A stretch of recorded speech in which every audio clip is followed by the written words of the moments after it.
nagluluksa. Ngayon ang mga magulang dyan, grade 10 at 15 taong gulang ng Senior high ba yan? mm-mm. Grade 10? Bakit mo repeatin?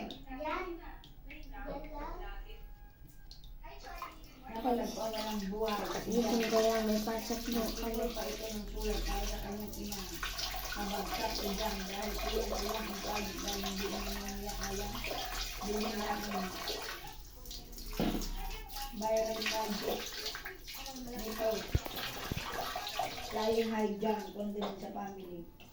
Sa mga guro, huwag kayong masyadong demand ng demand. Hindi lahat ng estudyante o magulang ako.